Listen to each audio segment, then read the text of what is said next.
At 8:15 a.m. on August the 6th, 1945, Hiroshima vanished in a blinding flash that turned day to night.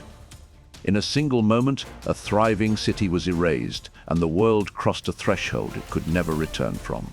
Many believe the atomic bomb simply ended World War II, but the reality was far more complicated and devastating. The bombing of Hiroshima marked not just a military victory, but the birth of a terrifying new era. This is the story of what happened in Hiroshima, why it happened, and how one attack forever changed the way humanity understands war, power, and survival. To understand the day Hiroshima disappeared, we must go back to the final, desperate months of World War II. By the summer of 1945, Germany had surrendered, but Japan's resistance remained unbroken. The United States, determined to end the war, unleashed waves of firebombing on Japanese cities, killing hundreds of thousands. Yet, despite the devastation, Japan's leaders refused to accept unconditional surrender. Behind closed doors, a secret project was nearing completion.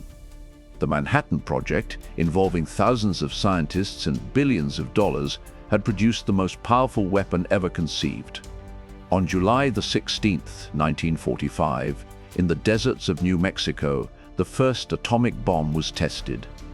The results astonished even its creators: an explosion brighter than the sun, and a force no one had ever witnessed before. With this new weapon, President Harry Truman faced a grim decision. Invading Japan could cost millions of lives on both sides, but using the atomic bomb would unleash unknown horrors. At the Potsdam Conference, the Allies issued a final ultimatum: the Potsdam Declaration, demanding Japan's surrender. Japan's response was ambiguous, neither accepting nor rejecting the terms.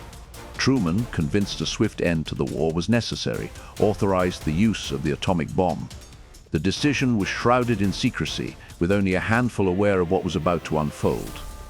Hiroshima, a city of over 300,000 people, was chosen as the primary target. It was a military and industrial hub, crucial for Japanese logistics and command. Unlike other cities, Hiroshima had been spared from previous bombing raids. Its untouched state made it the ideal location to demonstrate the overwhelming power of the atomic bomb. On the morning of August 6, Hiroshima's residents went about their routines. Children walked to school, workers commuted, and there was little sense that anything extraordinary was about to happen. High above the city, the B-29 bomber Enola Gay approached from the west. Inside its bomb bay was a weapon code named Little Boy, a device unlike any used before. At exactly 8:15 a.m., the bomb was released. It drifted silently for 43 seconds before detonating 600 meters above the heart of Hiroshima. In an instant, a blinding white light engulfed the city. Temperatures of the blast center soared to over 1,000,000 degrees Celsius, vaporizing everything within a close radius. A shock wave followed, flattening buildings for miles. The force of the explosion was so great that even reinforced concrete structures crumbled like sand. Within seconds, a firestorm erupted, igniting wood, paper, and flesh alike. The city center became an inferno, with flames leaping from building to building as survivors struggled to comprehend what had happened. The destruction was absolute. Nearly everything within a 2-kilometer radius was obliterated, leaving only shadows burned into stone and twisted remnants of what once was.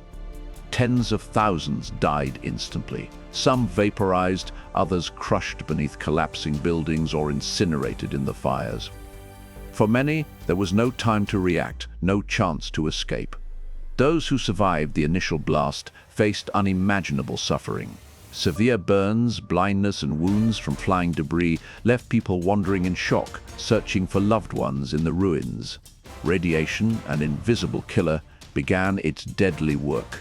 Many survivors developed mysterious symptoms: nausea, hair loss, bleeding, that would claim thousands more in the days and weeks that followed. Hospitals and clinics were destroyed, leaving the wounded with little hope of treatment. Medical staff who survived did their best with what little they had, but supplies and help were scarce. The city's infrastructure collapsed entirely. Roads were blocked by debris, water and electricity were cut, and fires raged unchecked, making organized rescue efforts nearly impossible. In the chaos, survivors formed lines at rivers and wells, desperate for water. Many succumbed to their injuries or radiation sickness before help could arrive. As news of the destruction reached Tokyo, Japan's leaders struggled to understand what had happened. Initial reports were confused. Some suspected a new type of bomb, others thought the city had been firebombed. Within hours, American radio broadcasts announced the use of a new weapon of extraordinary power. The Japanese government realized they faced an unprecedented threat. Despite the horror, debate raged within Japan's leadership. Some advocated surrender, fearing total annihilation. Others insisted on fighting on, hoping for better terms or Soviet mediation. While Hiroshima smoldered, the United States prepared to strike again. On August 9th, a second atomic bomb was dropped on Nagasaki, adding to the devastation and escalating the pressure on Japan's leaders. The suffering continued in Hiroshima. In the days after the bombing, thousands more died from burns, wounds, and radiation. Families searched the ruins for missing relatives, often finding only ashes or fragments. A humanitarian crisis unfolded. With so many homeless and injured, food and clean water became scarce. Disease spread rapidly among the survivors, compounding the tragedy. Doctors and nurses from nearby regions arrived to help, but the scale of the disaster was overwhelming. Many medical workers themselves became victims of radiation sickness. Photographs and eyewitness accounts from Hiroshima would later shock the world. Images of charred bodies, ruined streets, and children suffering from burns became symbols of the bomb's horror.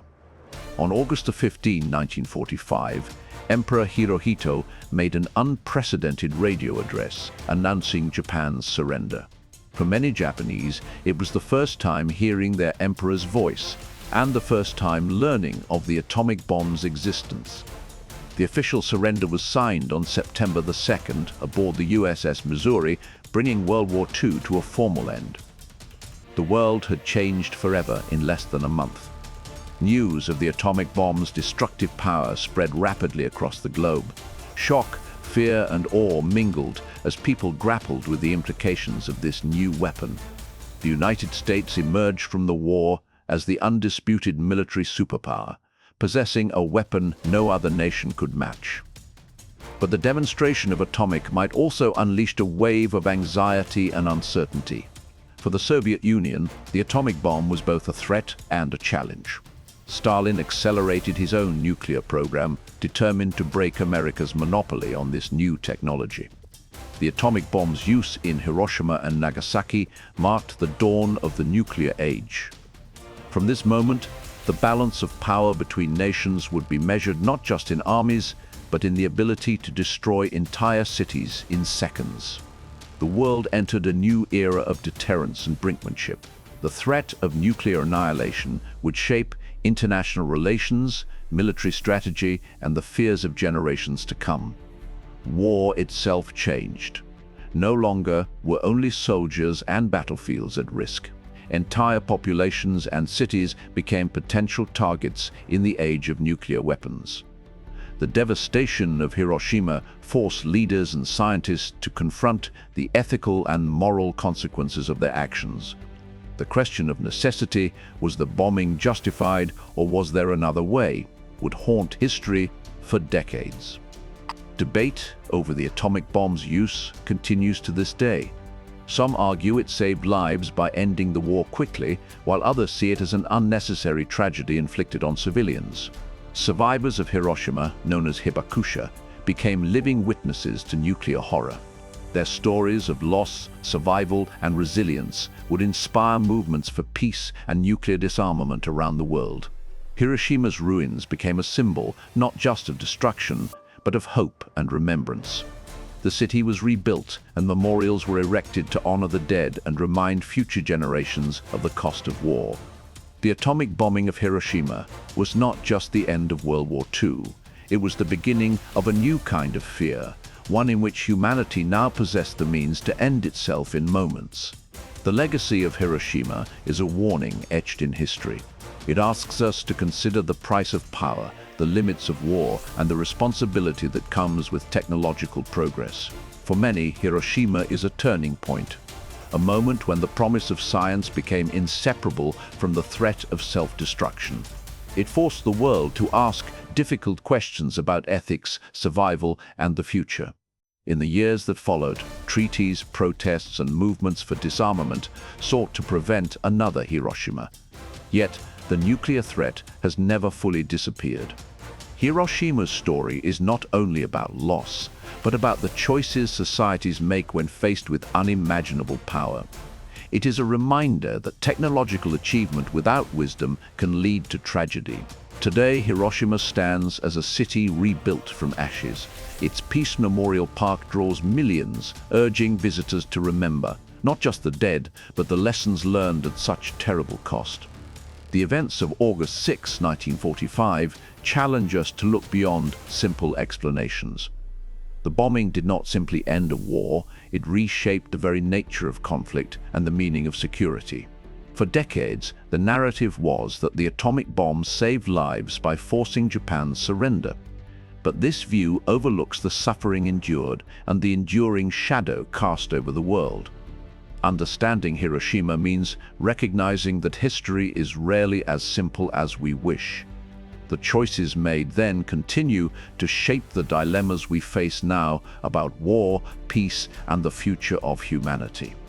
The true consequence of that day was not only the destruction of a city, but the creation of a world forever changed, one where the threat of nuclear war became a constant presence. Hiroshima's lesson is not simply about devastation, but about the burden that comes with power. It is a call to remember, to reflect, and to choose a path that values life over destruction. The day Hiroshima disappeared was not just a turning point in war, but in human history.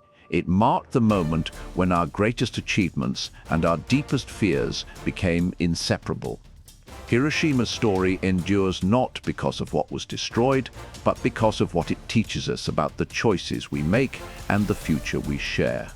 The power to destroy a city in seconds is a reminder of both our potential and our peril. It is a responsibility that demands humility, memory, and resolve. As we look at Hiroshima today, a city of peace built atop the ashes of war, we are reminded that history's greatest tragedies can become warnings for generations yet to come. The atomic bombing of Hiroshima was not just the end of one war. It was the beginning of an age in which humanity must live with the knowledge and the burden of its own destructive power.